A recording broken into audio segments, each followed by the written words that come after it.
अब रुक करेंगे सियासत की खबरों का। पटना में हुई आरजेडी के राष्ट्रीय कार्यकारिणी की बैठक में पार्टी के संविधान में संशोधन किया गया और सर्वसम्मति से लालू प्रसाद के बराबर तेजस्वी यादव को अधिकार दे दिया गया। अब तेजस्वी यादव पार्टी के नाम और सिंबल पर फैसला लेने के लिए लालू प्रसाद की तरह अधिकृत हो गए हैं।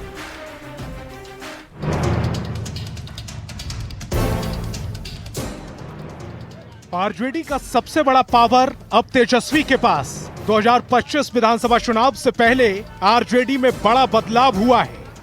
पटना के होटल मौर्या में हुई राष्ट्रीय कार्यकारिणी की बैठक में फैसला हुआ। हर तरह के निर्णय लेने के लिए तेजस्वी यादव जी आदरणीय लालू प्रसाद जी के अंदर ही ताकत निहित किए गए। पार्टी के संविधान में संशोधन करते हुए तेजस्वी यादव को पार्टी के राष्ट्रीय अध्यक्ष लालू प्रसाद के बराबर अधिकार दे दिया गया। सर्वसम्मति से पास प्रस्ताव के मुताबिक अब तेजस्वी यादव पार्टी के नाम, कार्यक्रम और सिंबल पर फैसला लेने के लिए लालू प्रसाद की तरह अधिकृत हो गए हैं। प्रसाद यादव जी और आदरणीय तेजस्वी प्रसाद यादव जी को समान रूप से अधिकार दिया गया है। जो भी फैसले होंगे यही दोनों आदमी मिलकर करेंगे। आरजेडी के अंदर हुए इस बदलाव को आरजेडी के नेता 2025 में सत्ता परिवर्तन के रूप में देख रहे हैं। और वो संदेश है कि बिहार में सिर्फ सत्ता परिवर्तन नहीं होगा, 25 में सरोकार परिवर्तन होगा। वहीं बड़ी जिम्मेदारी मिलने के बाद तेजस्वी यादव का मानना है कि उनके पास बिहार को आगे ले जाने का ब्लूप्रिंट है। ब्लूप्रिंट है कि हम लोग बिहार को कैसे आगे ले जाएंगे। आरजेडी में तेजस्वी को पार्टी अध्यक्ष लालू प्रसाद के बराबर पावर मिलने से पार्टी के कई नेता उत्साहित हैं और तेजस्वी में 2025 से आगे का भविष्य देख रहे हैं। ये अलग बात है कि 2020 में भी तेजस्वी यादव के ही नेतृत्व में चुनाव लड़ा गया था, लेकिन सरकार नहीं बन पाई। भले ही आधिकारिक रूप से तेजस्वी यादव को आज पार्टी में बड़े फैसले लेने का पावर मिल गया हो, लेकिन कार्यकर्ता तो पहले से ही उन्हीं के इशारों पर काम करते रहे हैं। न्यूज़ 18 के लिए पटना से शैलेंद्र कुमार के साथ ब्यूरो रिपोर्ट। बिहार दौरे पर आए कांग्रेस नेता राहुल गांधी ने बीजेपी और आरएसएस के साथ साथ बिहार सरकार पर भी निशाना साधा। राहुल गांधी ने बिहार की जातीय गणना को फर्जी बताया और बिहार को पेपर लीक का सेंटर बता दिया, जिस पर बीजेपी जेडीयू नेताओं ने निशाना साधा।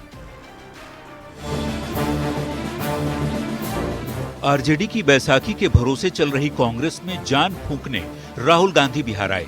बिहार की धरती पर पांव रखते ही राहुल गांधी ने बीजेपी और आरएसएस के साथ ही बिहार सरकार पर ताबड़तोड़ हमले किए।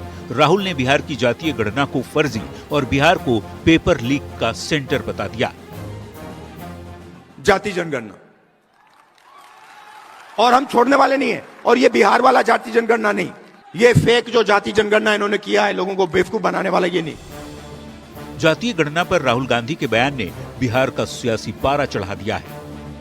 बिहार में हुए जातीय सर्वे पर सवाल खड़े करने का कोई नैतिक अधिकार राहुल गांधी को नहीं है। बिहार की जातीय गणना को फर्जी बताने पर डिप्टी सीएम सम्राट चौधरी ने राहुल पर निशाना साधा।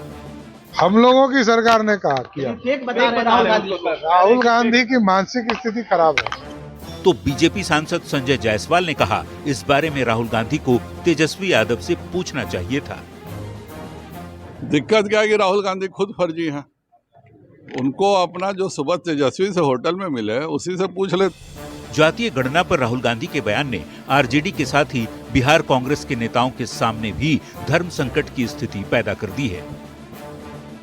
इसको लेकर के इसको गलत अर्थों में नहीं लेना चाहिए। उनके कहने का भाव कुछ और था। मतलब तो वो चाहते हैं उसका अधिकार बिहार में जाति गणना सही नहीं हुई। नहीं, कांग्रेस ये नहीं मानती कि जनगणना सही नहीं है। बिहार में जातीय गणना जब हुई तब खुद कांग्रेस और उसकी सहयोगी आरजेडी नीतीश सरकार में शामिल थी। अब सवाल है कि क्या राहुल गांधी अपनी ही सरकार के फैसले पर सवाल उठा रहे हैं? और अगर जातीय गणना फर्जी है तो राहुल गांधी ने कांग्रेस के सरकार में रहते ये बात क्यों नहीं कही? न्यूज़ 18 के लिए पटना से संजय, रजनीश और शैलेंद्र के साथ ब्यूरो रिपोर्ट।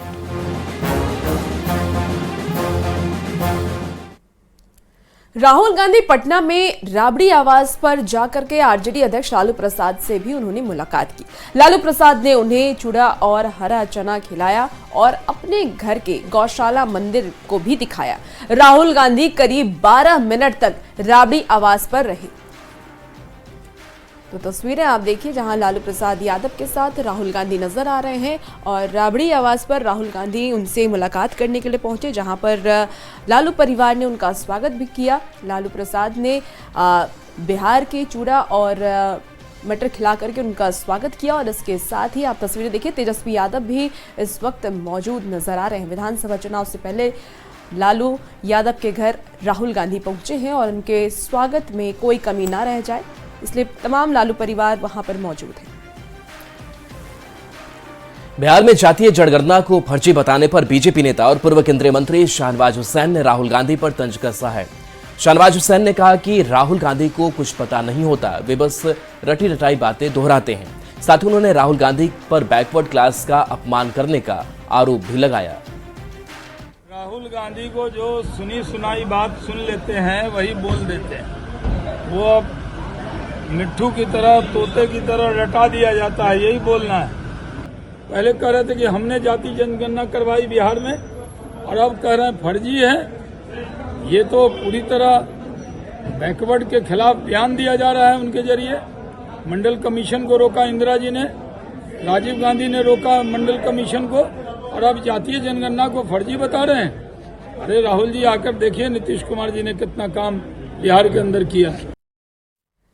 केंद्रीय मंत्री ललन सिंह ने से भी राहुल गांधी पर उन्होंने निशाना साधा है। उन्होंने कहा कि राहुल गांधी को हर चीज फर्जी नजर आता है, वो खुद ही फर्जीवाड़ा के सरदार हैं।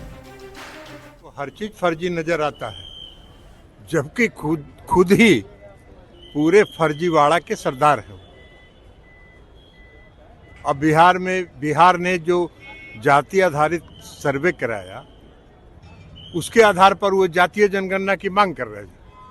और जब हम लोग INDI में थे तो हम लोग जब इस मांग को कर रहे थे तो मुंह में टेप लगाए हुए थे। चुनावी साल में तमाम राजनीतिक दल अपने अपने जातीय समीकरण को सेट करने की कवायद में जुटे हैं। इसी कड़ी में जेडीयू महाराणा प्रताप स्वाभिमान दिवस के सहारे एक खास जाति के वोट बैंक को लुभाने की कवायद में जुट गया है। पटना के मिलर स्कूल में आज जेडीयू MLC संजय सिंह इसका आयोजन कर रहे हैं, जिसमें सीएम नीतीश कुमार से लेकर जेडीयू के तमाम बड़े नेता और मंत्री शामिल हो रहे हैं। महाराणा प्रताप सभी जाति धर्म को लेकर चलते थे। उनके साथ भील भी था, आदिवासी भी था, अल्पसंख्यक भी था, पिछड़ा भी था, वैश्य भी था। तो महाराणा प्रताप सभी जाति धर्म को लेकर चलते थे। उसी तरह नीतीश कुमार जी है, सभी जाति धर्म को लेकर नीतीश कुमार जी है। हम तगड़ा से जन्म लिए हैं, लेकिन माननीय मुख्यमंत्री 3 बार MLC हमको बनाने का काम किया। और अब खबर रोहतास से है, जहां भोजपुरी सुपरस्टार सिंगर और पॉलिटिशियन पवन सिंह की पत्नी ज्योति सिंह भी अब राजनीति में किस्मत आजमाने की तैयारी कर रही हैं। ज्योति सिंह लगातार क्षेत्र का दौरा कर रही हैं। वहीं पत्रकारों से बातचीत में अपनी राजनीतिक मंशा जाहिर करते हुए उन्होंने कहा कि वो जनता की इच्छा पर चुनावी मैदान में आ सकती हैं। हालांकि किस सीट से और किस पार्टी से चुनाव लड़ेंगी ये अभी तक तय नहीं है। यहाँ पे पहले दिन से मुझे जो प्यार और मान सम्मान मिला है, बिल्कुल एक घर की, मैं जिस घर में गई हूँ लोगों ने मुझे अपनी बहू की तरह, बेटी की तरह, बहन की तरह प्यार दिया है। तो एक वो बहुत बड़ा रीजन है कि मैं यहाँ पे लोगों से जुड़े रहना चाहती हूँ जी। तो क्या लगता है किस सीट से यहाँ से आप लड़ना पसंद करेंगे? सब जगह से लोगों का प्यार मिल रहा है आपको। सर तो जैसा आदेश होगा वैसा करेंगे। मुख्यमंत्री नीतीश कुमार बिहार भर में प्रगति यात्रा पर हैं। इस कड़ी में सीएम नीतीश कुमार आज बेगूसराय में विकास योजनाओं का कल उन्होंने जायजा लिया था। साथ ही उन्होंने करोड़ों की योजनाओं की सौगात भी दी।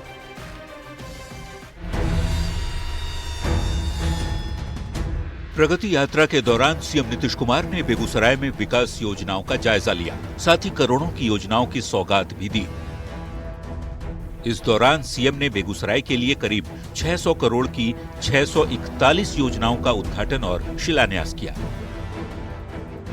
मुख्यमंत्री ने पंचायत सरकार भवन, खेल मैदान, 2 तालाब, पानी की टंकी, कई सड़क, टी पॉइंट से रिंग बांध और मंझौल में अस्पताल का उद्घाटन किया। चकिया से लखमीनिया तक 38 किलोमीटर का 4 लेन बाईपास का चौड़ीकरण भी किया जाएगा।